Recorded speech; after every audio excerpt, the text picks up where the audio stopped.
Dieu, le Créateur, celui qui donne la vie, parle-t-il? S'intéresse-t-il à nous? Pouvons-nous le connaître? Oui, il parle, il s'intéresse et son message pour tout le monde nous dit comment le connaître. Il y a 3500 ans, Dieu a commencé d'instruire les hommes afin d'écrire sa parole. Pendant les 1500 autres années, Dieu continua de parler à 40 hommes différents qui écrivirent ces messages. Les premiers écrits étaient appelés la loi et les prophètes. Ceux-là et le reste de la parole de Dieu furent écrits sur des manuscrits. Aujourd'hui, ces manuscrits, reliés ensemble dans un même livre, sont appelés la Bible. Ces paroles nous parlent de Dieu et combien il aime chacun dans le monde. Voici l'histoire de Dieu.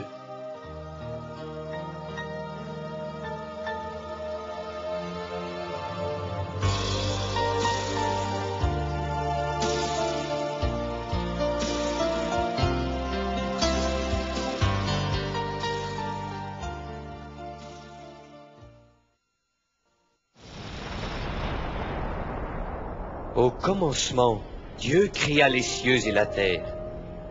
La terre était informe, elle était vide, couverte de ténèbres et d'eau. Ensuite, l'Esprit de Dieu se mouvait au-dessus des eaux, et Dieu dit que la lumière soit, et la lumière fut. Dieu vit que la lumière était bonne. Alors il sépara la lumière d'avec les ténèbres. Dieu appela la lumière jour, et les ténèbres nuit. Ainsi, il y eut un soir et un matin, ce fut le premier jour. Dieu dit qu'il y ait une étendue pour séparer les eaux d'en bas d'avec les eaux d'en haut. Dieu appela l'étendue ciel. Ainsi, il y eut un soir et un matin, ce fut le deuxième jour. Dieu dit ensuite que les eaux qui sont sous le ciel se rassemblent dans un seul lieu et que le sec apparaisse, et cela fut ainsi.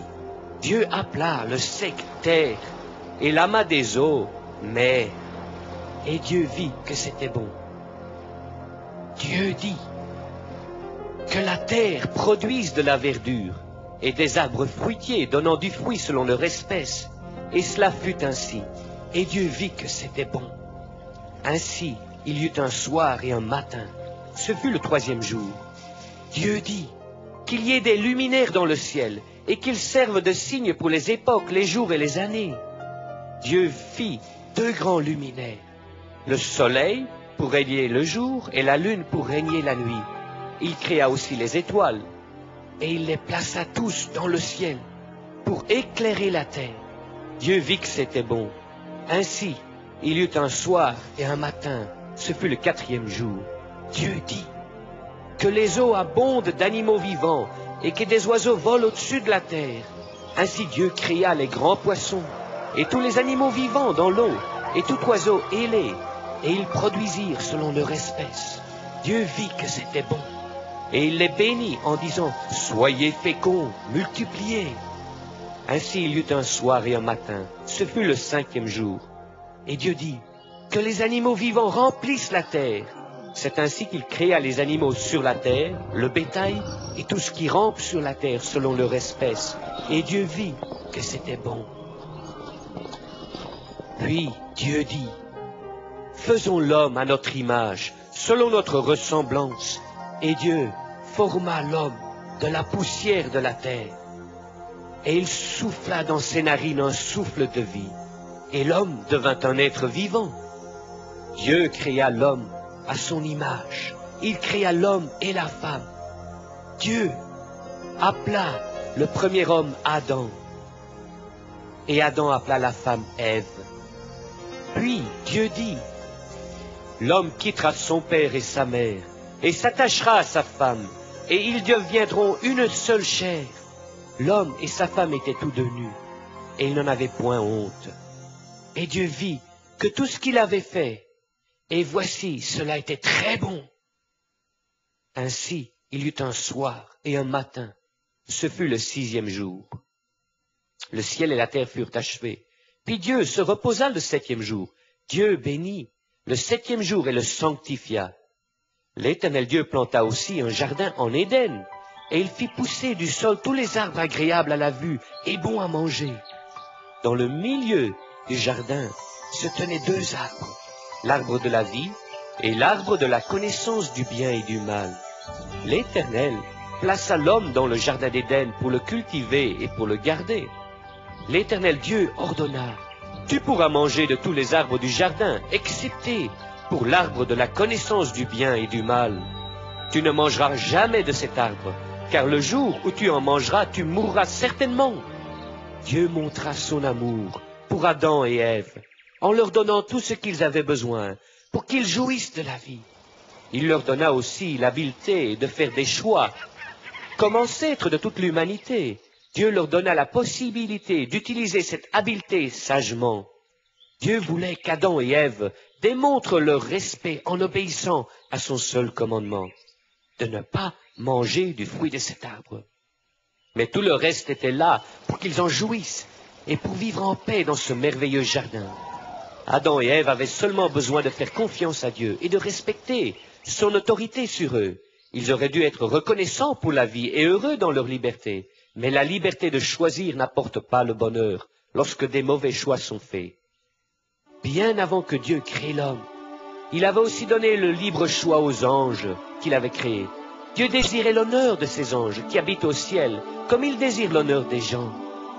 La plupart des anges choisirent de suivre Dieu.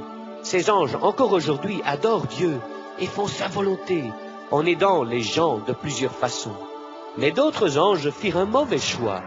Ils refusèrent l'amour de Dieu, choisirent à la place Lucifer pour maître, le plus beau des anges. L'arrogance et l'orgueil de Lucifer lui a causé de perdre sa position d'honneur au-dessus du trône de Dieu. Lucifer tomba du ciel à cause de sa rébellion, car il éprouva Dieu en disant en son cœur, « J'élèverai mon trône au-dessus des étoiles de Dieu. Je serai semblable au Très-Haut. » Lucifer, connu aussi dans la Bible comme le diable ou Satan. Il désire l'adoration qui appartient seulement à Dieu. Satan trompe les gens afin d'obtenir cette adoration, se déguisant en un ange de lumière.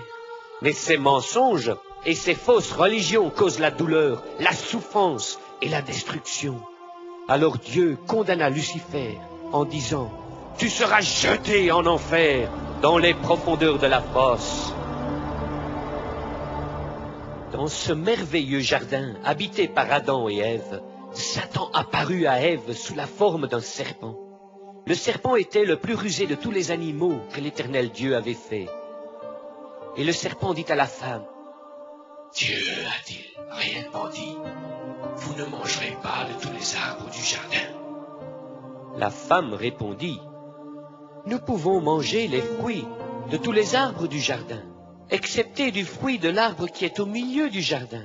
Dieu a dit, tu ne mangeras pas de cet arbre. Si tu en manges, tu mourras. » Alors le serpent dit à la femme, « Vous ne mourrez point. Dieu sait que le jour où vous en mangerez, vos yeux s'ouvriront et vous serez comme des dieux, connaissant le bien et le mal. » La Bible dit que Satan est le père du mensonge. Alors bien sûr, il essayera de tromper la femme, et il lui mentit au sujet de Dieu. La femme vit que l'arbre était bon à manger, qu'il était agréable à la vue, et qu'il pouvait la rendre sage. Elle prit le fruit et en mangea, et elle en donna à son mari, qui était avec elle, et il en mangea.